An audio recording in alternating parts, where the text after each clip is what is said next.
Japan's Senkaku Islands, India's Himalayan mountains, and hundreds of islands in the South China Sea.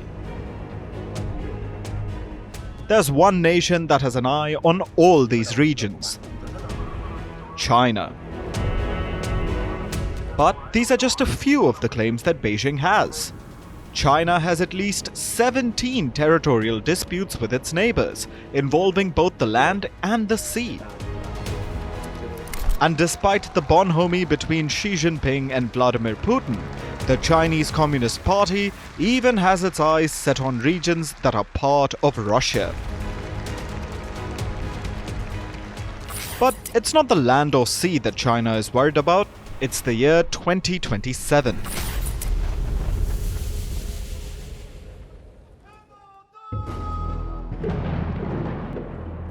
Xi Jinping has told his military to be ready to invade Taiwan by 2027. Despite so many territorial disputes, the self-governed island of Taiwan is top priority for Xi Jinping.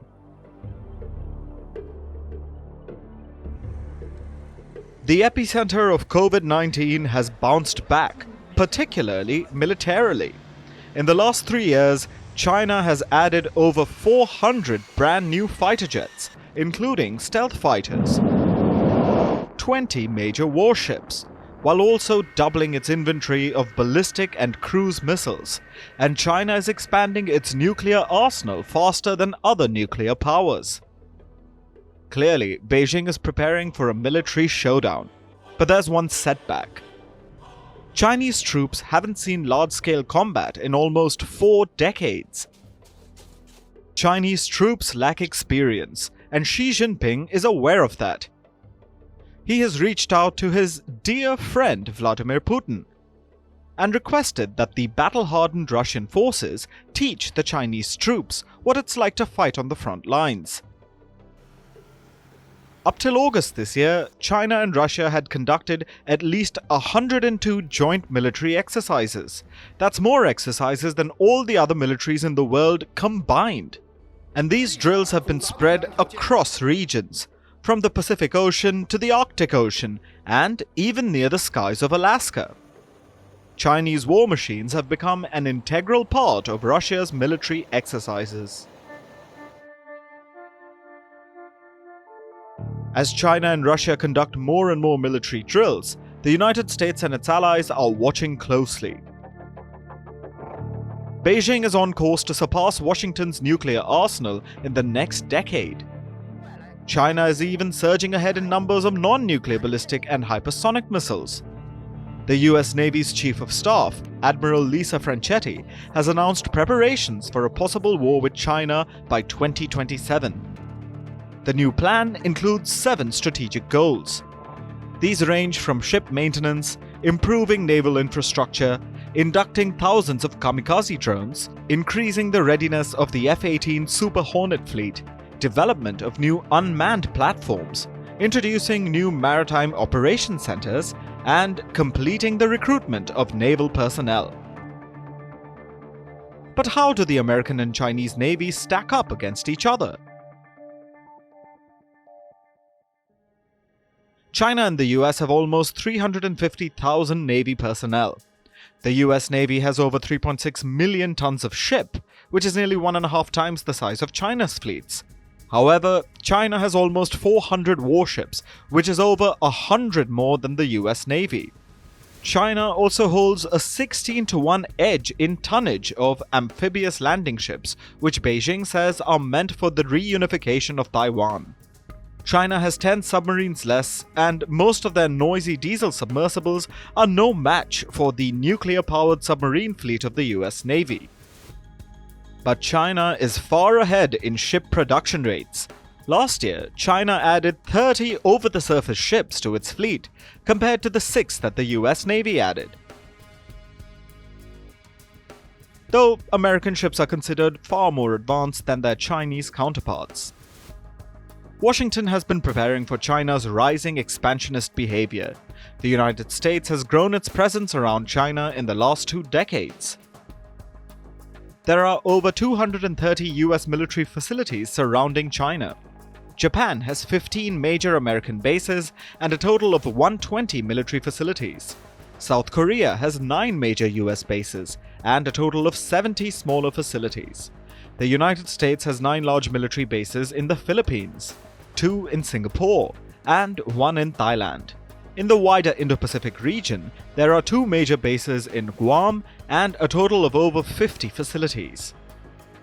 In terms of true strength, the United States has a massive deployment in the Pacific, all of which is meant to deter China. At least 300,000 American troops are deployed across the region. 60% of the US Navy's fleet operates in the Indo-Pacific. There are at least 6 aircraft carriers in the South China Sea at all times. And Washington has also increased the deployment of submarines and ballistic missiles in the Pacific. With such massive deployment, the United States is ensuring that China doesn't become a bully by being an even bigger bully.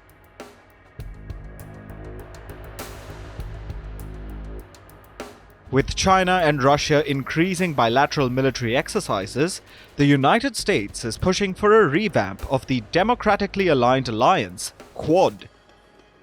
The Quadrilateral Security Dialogue, or Quad, is a grouping of the US, Japan, India, and Australia.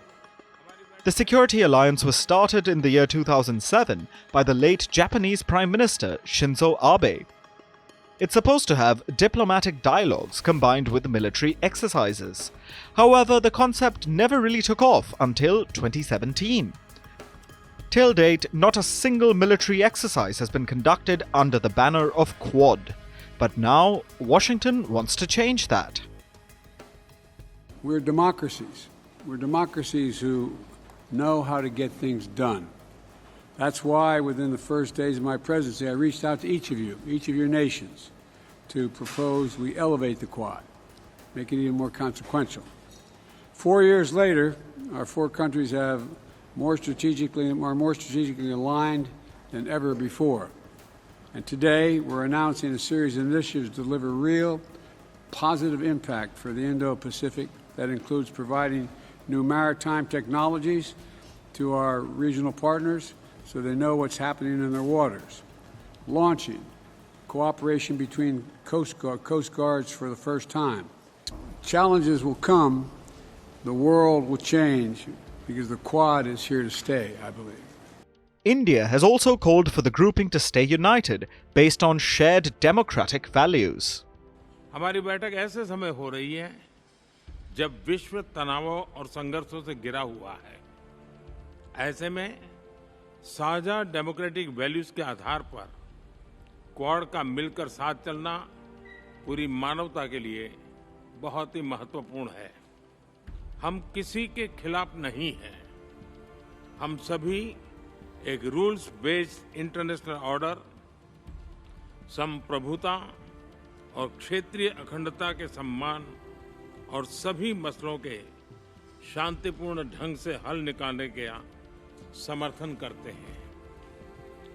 Free, open, inclusive और prosperous Indo Pacific हमारी साझा प्राथमिकता और साझा प्रतिबद्धता है। Japan and Australia too have reaffirmed their commitment to Quad. The security and environment surrounding ourselves has become increasingly severe, and a free international order based on the rule of law is under threat. Under this backdrop, it is even more important for us, the Quad, to share values such as freedom and democracy, to continue to demonstrate our firm commitment to our common vision of a free Indo-Pacific to the international community. Unlike some international forums, the Quad it doesn't have a long history. That means it's not defined by tradition, but it also means it's not confined by it. It means that as it develops, it can evolve. And that is, I believe, what is happening. Without mentioning the aggressor, the Quad has recommitted itself to a free Indo-Pacific region. As China prepares for Mission 2027, the stakes couldn't be any higher.